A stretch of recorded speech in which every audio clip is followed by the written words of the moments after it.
Le bon réglage des bretelles de votre sac à dos est primordial pour vous éviter les douleurs de dos et d'épaule pendant la marche. Dans cette vidéo, je vous présente le principe du réglage 70-30 pour bien répartir le poids de votre sac à dos sur votre corps. Je suis Briec de Besoin d'Aventure. Mon objectif est de vous aider à partir à l'aventure en toute sérénité.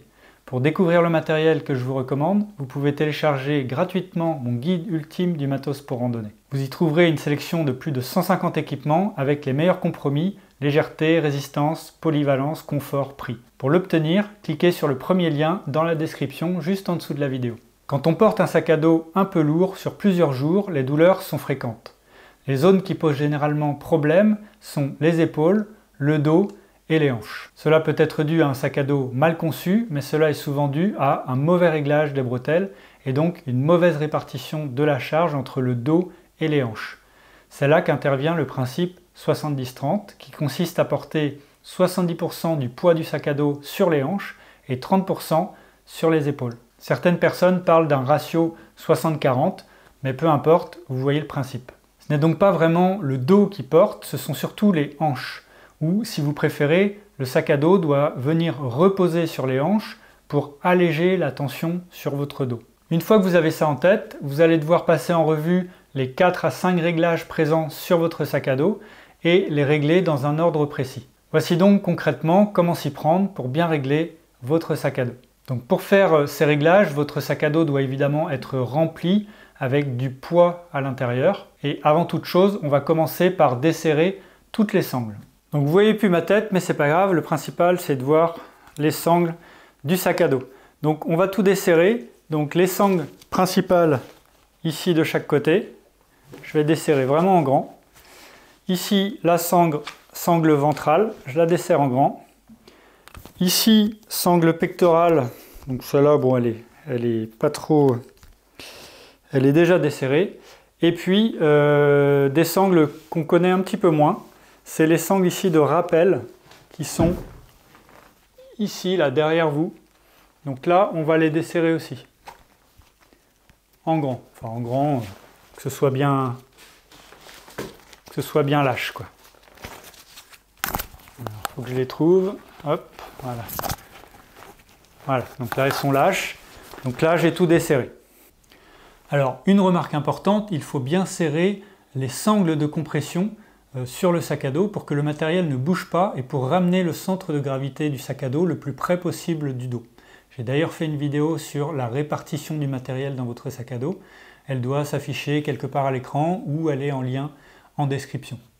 Les sangles de compression, je vous les montrerai après, hein, c'est des petites sangles qui sont sur les bords du sac à dos que vous pouvez serrer pour vraiment comprimer le sac et qu'il soit bien compact et que les affaires ne bougent pas à l'intérieur. Voici à quoi ressemblent les sangles de compression. Donc sur celle-là, sur ce sac à dos, elles sont assez fines. Vous voyez, ça fait un espèce d'aller-retour là. Et donc quand je serre cette sangle-là, ça va venir, comme son nom l'indique, hein, comprimer ce qu'il y a dans le sac. Et j'en ai évidemment une de chaque côté. Et vous voyez, elle est en Z là, et donc ça vient bien plaquer tout ce qu'il y a dans le sac. Donc parfois vous avez des sangles de compression qui sont droites, vous en avez deux comme ça à mi-hauteur. Donc une fois qu'on a bien tout desserré, la première sangle qu'on va serrer, c'est la sangle ventrale qui permet de faire reposer le sac à dos sur les hanches. Donc on va lever le sac à dos assez haut et ensuite serrer. Et il faut vraiment sentir que malgré tout ce qui est desserré là en ce moment mon sac à dos il part vers l'arrière. C'est très inconfortable, hein, vous voyez. Il y a énormément de jeu. J'ai tout desserré un peu exagérément, volontairement. Mais il faut là que je sente que le poids de mon sac, bon il part vers l'arrière mais surtout il appuie sur mes hanches, quoi. Donc là j'ai bien serré, il ne faut pas hésiter à bien serrer, il faut que ce soit confortable mais que ça appuie vraiment dessus. Donc là le but c'est d'avoir 70% du poids sur les hanches. Ce que je sens pas trop pour l'instant parce que le haut est mal réglé.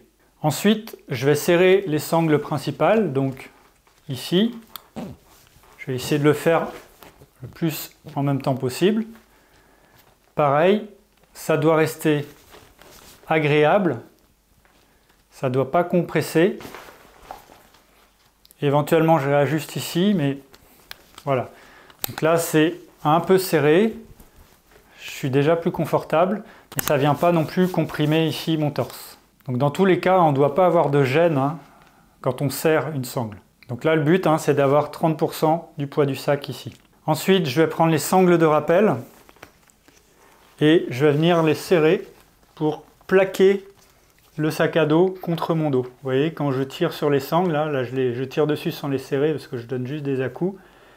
Donc si je tire de manière continue, voilà, là, donc je serre ça de manière pas trop forte. Il faut juste que ça vienne appuyer sur le dos. Et une fois que c'est collé au dos, j'appuie pas, je serre pas plus que ça. Donc là encore une fois, ces sangles de rappel permettent de ramener le sac à dos contre le dos, donc d'avoir un centre de gravité du sac au plus près du dos et que le sac à dos ne bascule pas d'avant en arrière. Donc c'est vraiment juste à serrer modérément. Alors faites attention à ces sangles de rappel, quel que soit le sac à dos, elles ont tendance à se desserrer fréquemment pendant la marche, de manière progressive, hein, sur un jour ou 3 jours. Et il faut penser à les resserrer ou les vérifier en tout cas de temps en temps. Et enfin, on a donc la sangle pectorale qu'on va mettre ici, que vous n'avez pas besoin de serrer, hein, qui est juste, voilà, vous pouvez adapter le serrage, mais il n'y a vraiment pas besoin de beaucoup la serrer. L'idée, c'est qu'elle soit là pour éviter que les sangles principales ne s'écartent comme ça. Donc c'est juste une retenue. Et si vous les serrez trop fort, vous allez être compressé au niveau du torse, ça ne va pas être agréable. Donc ça, il faut que ce soit quand même assez lâche. Alors sur certains sacs à dos, il existe un 5e réglage qui permet de régler la hauteur du dos pour s'adapter à votre taille. Au contraire, d'autres marques et modèles proposent 2 ou 3 tailles différentes de sacs à dos à choisir avant l'achat en fonction de votre taille. Et c'est le genre de modèle que je vous recommande parce que ce sera vraiment adapté à votre morphologie. Et pensez également qu'il existe des modèles femmes et des modèles hommes qui sont légèrement différents aussi au niveau de la morphologie.